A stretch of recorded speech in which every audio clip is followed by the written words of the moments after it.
नमस्कार। आज का डीप डाइव एक बहुत ही गहरे सवाल से शुरू हो रहा है। ये एक श्रोता ने भेजा है। सवाल है सत्य और वास्तविकता के बारे में। जैसा कि दुनिया के 3 बड़े धर्म ग्रंथों में बताया गया है, भगवत गीता, कुरान और बाइबल। हमारे पास जो सामग्री है वो इन्हीं की मूल शिक्षाओं, कुछ विरोधाभासों और एक गहरे चिंतन के मुद्दे पर बात करती है। हाँ, ये वाकई बहुत दिलचस्प सवाल है। अक्सर लोग इन ग्रंथों को अलग अलग देखते हैं, लेकिन साथ में रखकर सोचना वो एक अलग ही बात है। बिल्कुल। तो चलिए गोता लगाते हैं। हमारा मकसद, जैसा हम हमेशा कहते हैं, किसी का पक्ष लेना या खंडन करना नहीं है, बल्कि बस इन जटिल ग्रंथों को समझने की कोशिश करना है।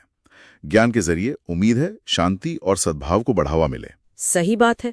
समझने की कोशिश ही पहला कदम है। तो शुरू करते हैं कुछ मुख्य विचारों से। गीता को लें, उसका सार है निष्काम कर्म, मतलब फल की इच्छा किए बिना कर्म करना। हाँ, अपना कर्तव्य निभाना बिना ये सोचे कि मुझे क्या मिलेगा। बिल्कुल। और लक्ष्य है मोक्ष, जन्म मृत्यु के चक्कर से आजादी। ये एक अंदरूनी आध्यात्मिक मंजिल है। ये सब कृष्ण और अर्जुन के बीच जो बातचीत हुई वहीं से निकला है। और यहीं पे एक बड़ा दिलचस्प फर्क दिखता है जब हम तुलना करते हैं। गीता का मोक्ष एक तरह से खुद को परम सत्य में विलीन करना है ना, एक आंतरिक अनुभव। हाँ बिल्कुल। जबकि कुरान और बाइबल में जो जन्नत या स्वर्ग का आइडिया है, वो लगता है जैसे ईश्वर की तरफ से मिलने वाला कोई बाहरी इनाम हो। अच्छा, ये एक अहम नुक्ता है, बाहरी इनाम। कुरान की बात करें तो सबसे अहम है तौहीद, यानी एक अल्लाह पर विश्वास, एक ईश्वरवाद। बिल्कुल। और इस्लाम के 5 स्तंभ हैं, जैसे ज़कात, दान देना। जिंदगी को एक इम्तिहान जैसा माना गया है, और अच्छे कामों का इनाम है जन्नत। और ये माना जाता है कि ये पैगंबर मोहम्मद पर ईश्वर की ओर से उतरी किताब है। हाँ, वही के जरिए, मतलब डिवाइन रेवलेशन। सही। और फिर बाइबल, इसमें जोर प्रेम, विश्वास और यीशु मसीह के बलिदान से मिलने वाले उद्धार पर है, पापों से मुक्ति। और ईश्वर का त्रेक स्वरूप, पिता, पुत्र, पवित्र आत्मा। हाँ, इसमें पुराना और नया नियम दोनों शामिल हैं, जिन्हें ईश्वरीय प्रेरणा और इंसानी लेखन दोनों का संगम माना जाता है। तो ये जो फर्क है, गीता में आत्म साक्षात्कार पर जोर और कुरान बाइबल में ईश्वर के प्रति समर्पण पर, यह दिखाता है कि मंजिल भले ही मिलती जुलती लगे, रास्ते बहुत अलग है। हाँ, अलग अलग रास्ते, अलग अलग जोर, लेकिन बात सिर्फ शिक्षाओं तक ही नहीं है। श्रोता ने उन मुश्किल सवालों पर भी ध्यान दिलाया है, वो बातें जो सही नहीं लगती। हाँ, और यहीं पर मामला थोड़ा और पेचीदा हो जाता है। आलोचनाएं भी हैं, सवाल भी हैं। बिल्कुल। और हम यहाँ फिर से कह दूं, कोई पक्ष नहीं ले रहे, बस जानकारी के तौर पर कुछ आलोचनाओं का जिक्र कर रहे हैं। जैसे कुरान के बारे में कुछ लोग अंदरूनी विरोधाभासों की बात करते हैं।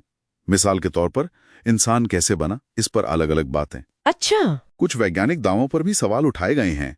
फिर शरिया कानून के कुछ हिस्से, जैसे महिलाओं का विरासत में हिस्सा या तलाक के मुद्दे। हाँ, इन पर काफी बहस होती है। जबकि कुरान खुद बराबरी की बात भी करता है। और जिहाद शब्द, उसका मतलब क्या है? अंदरूनी संघर्ष या बाहरी लड़ाई? हाँ, उसकी व्याख्या, उसका इस्तेमाल, ये बहुत विवादित रहा है। बिल्कुल। और इसके संकलन की प्रक्रिया, वो मानवीय थी या पूरी तरह ईश्वरीय, इस पर भी चर्चा होती है।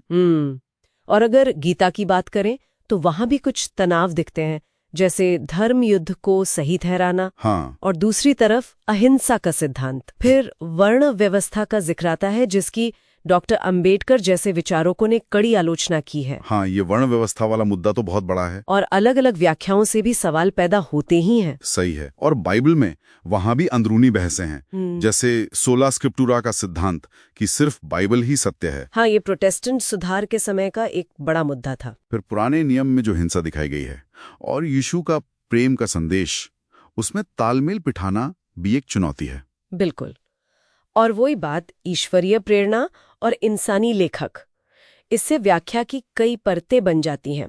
तो इतने सारे फर्क हैं, आलोचनाएं हैं, बहसें हैं। हाँ, लेकिन इन सब के बावजूद क्या कोई ऐसी बात है जो सब में कॉमन हो? मुझे लगता है हाँ। अच्छा, क्या?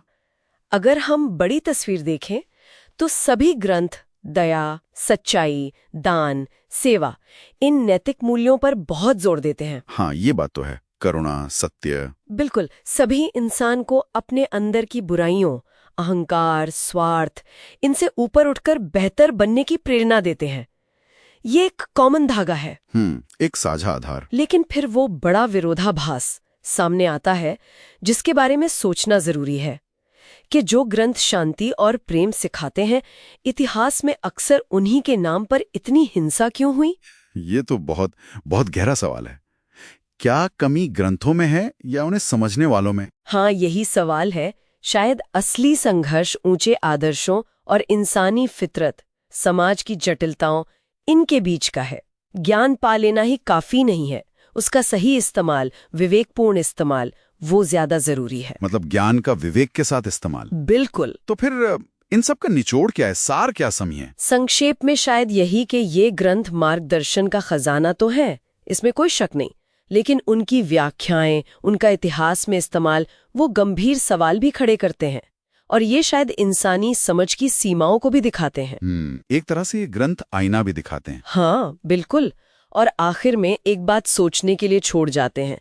शायद इन ग्रंथों में कोई एक फिक्स्ड सच ढूंढने के बजाय हमें इंसान की अपनी क्षमता पर ज्यादा सोचना चाहिए। इंसान की क्षमता मतलब ये कि इंसान में बेपनाह करुणा दिखाने की भी क्षमता है और भयानक तबाही मचाने की भी। और विडंबना ये है कि अक्सर इन दोनों कामों के लिए उन्हीं पवित्र ग्रंथों का हवाला दिया जाता है। हाँ, ये तो सच है। एक ही ग्रंथ से प्रेम और नफरत दोनों की प्रेरणा ली जाती है। तो सोचने वाली बात यह है कि इन सभी ग्रंथों में जो अंदरूनी दुश्मन पर जीत पाने का संदेश है, अहंकार, लालच, गुस्सा, हाँ, आत्मसंयम, ग्रेटर जिहाद, बिल्कुल, इस अंदरूनी लड़ाई को बाहरी संघर्षों पर प्राथमिकता क्यों नहीं दी जा सकती, खासकर उन बाहरी संघर्षों पर जिन्हें अक्सर धर्म का नाम लेकर सही ठहराया जाता है? ये शायद सबसे बड़ा चिंतन का विषय है।